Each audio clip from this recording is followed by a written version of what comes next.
Delivery అయిన తర్వాత మీ side ఆకుకూరలు పెడతారా పెట్టరా కమెంట్ చేయండి. ఈ రోజు అయితే మనం పోస్ట్ పార్టం ఫుడ్ సిరీస్ అదే బాలింత పథ్యం ఫుడ్ సిరీస్ లో పాలకూర వెల్లుల్లిపాయలు వేస్ట్ చేసిన పొడి కూర ఎలా చేయాలో చూద్దాం. ముందుగా పాలకూరని బాగా కడిగి కట్ చేసుకొని పక్కన పెట్టుకోవాలి. తర్వాత బాండీలో నెయ్యి వేసుకొని అందులో మినపప్పు, జీలకర్ర, ఆవాలు, ఎండుమిర్చి, అలానే నేను ఇక్కడ వెల్లుల్లిపాయలు కొన్ని ఎక్కువ యాడ్ చేస్తున్నాను. ఎందుకంటే బాలింతలకి పాలు రావడానికి వెల్లుల్లిపాయలు ఎక్కువ తీసుకుంటారు కాబట్టి ఎక్కువ యాడ్ చేశాను. ఆ తర్వాత కరివేపాకు, పసుపు వేసి బాగా కలిపేసుకోవాలి. ఇవన్నీ వేగిన తర్వాత పాలకూర మొత్తం వేసుకొని టేస్ట్కి సరిపోయేంత ఉప్పు వేసుకొని బాగా కలిపేసుకొని మూత పెట్టి మగ్గనివ్వాలి. పాలకూరలో నీరంతా పోయి ఆకూర అంతా దగ్గరికి రావడానికి ఒక 5 to 7 minutes పడుతుంది. అప్పటి వరకు మూత పెట్టి మగ్గించుకొని మధ్య మధ్యలో మూత తీసి కలుపుకుంటూ ఉండాలి.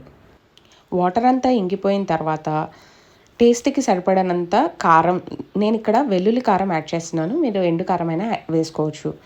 అలాగే బాలింతల కోసం చేస్తున్నాం కాబట్టి ఇక్కడ తెలగపిండి యాడ్ చేస్తున్నాను. తెలగపిండి వేస్తే పాలు బాగా వస్తాయి, అలాగే హెల్త్కి కూడా చాలా మంచిది. వేసి కలిపేసుకోవడమే. పాలకూర పొడి కూడా రెడీ అయిపోయినట్టే, అంతే.